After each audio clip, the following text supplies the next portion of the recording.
Bonjour, mon nom est Éric Guimond. Je suis enseignant en éducation physique à la santé à l'école Saint-Jean-Bosco de Hull à raison de 2 jours par semaine. Puis je suis conseiller pédagogique en éducation physique aux saines habitudes de vie, incluant le plein air, au Centre de service des portages de l'Outaouais. Dans ma pratique en éducation physique à la santé, je réalise beaucoup de sorties de plein air quotidiennes dans l'horaire scolaire, donc des sorties d'1 heure à une sortie d'une demi-journée. C'est beaucoup pour les initier à différents sports, différents moyens de locomotion pour qu'ils puissent adopter un mode de vie sain actif avec ces moyens-là. Moi, je sors beaucoup le long de mon école. Il y a plusieurs parcs. Il y a des parcs urbains avec des terrains naturels, des terrains sportifs, de plateaux sportifs. Mais j'ai accès à un immense terrain de jeu qui est la CCN, qui est le parc de la Gatineau. Juste à côté, je traverse une rue puis je suis dans le parc de la Gatineau. Si tu veux commencer à enseigner dehors, comment tu pourrais faire pour développer tes compétences?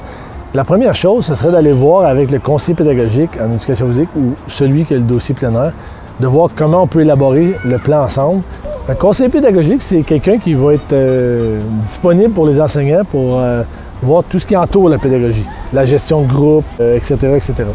C'est aussi quelqu'un qui voit pas mal ce qui se fait dans pas mal tous les milieux. Donc, il y a beaucoup de réseautage, surtout en éducation physique à la santé puis en plein air. J'ai la chance de voir ce qui se fait dans tous nos milieux. Donc, ça me permet de voir par la suite, là, quand un nouveau prof m'approche, hey, par rapport à une classe verte, par rapport à une sortie en plein air, etc., comment on pourrait l'aider, bien, en voyant ce qui se fait autour, puis en voyant ce qui se fait, qui se rapproche le plus de son milieu, je peux mieux le conseiller. Le conseiller pédagogique peut t'aider à l'enseigner dehors de plusieurs façons. Il peut t'aider à assimiler tes leçons à l'extérieur avec le programme, pour être certain qu'on touche aux éléments contenus dans le programme qui sont prescrits par la loi sur l'éducation au Québec. Il peut aussi, dans le fond, aider à l'élaboration d'un plan pour faire une sortie, avoir à tous les aspects au niveau de la logistique, les assurances, voir avec le conseil d'établissement, la permission du conseil d'établissement, de la direction, etc.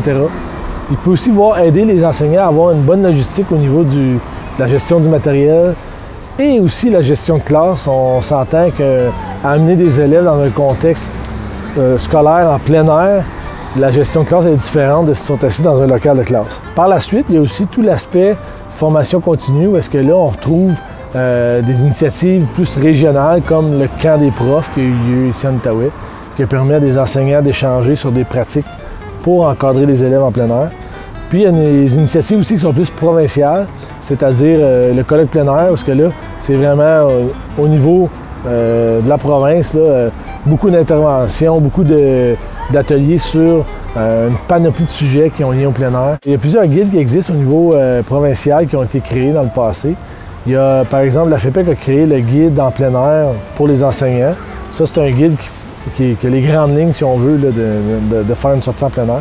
Il y a aussi le référentiel de la gestion de risque, qui est un document vraiment complet, où est-ce qu'on touche à tous les aspects d'une sortie en plein air, que ce soit à partir de la planification jusqu'à par la suite le bilan qu'on va en faire, où est-ce qu'on voit tous les aspects. C'est comme un peu la Bible en ce moment là, qu'il faut consulter, puis il faut toujours s'y référer quand on organise une sortie et on la réalise.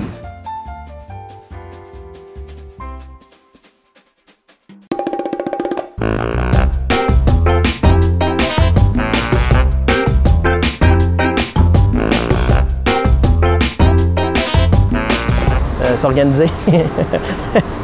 Se casser les dents quelques fois. Bilan de fin de sortie. Prendre des notes de ses bons coups et de ses points à améliorer.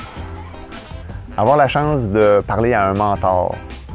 C'est de penser toujours à avoir le matériel dont on a besoin. Plan de gestion de risque, puis vraiment feedback avec ceux qui font l'activité avec toi. J'ai dû demander à sa blonde, mais ça peut pas...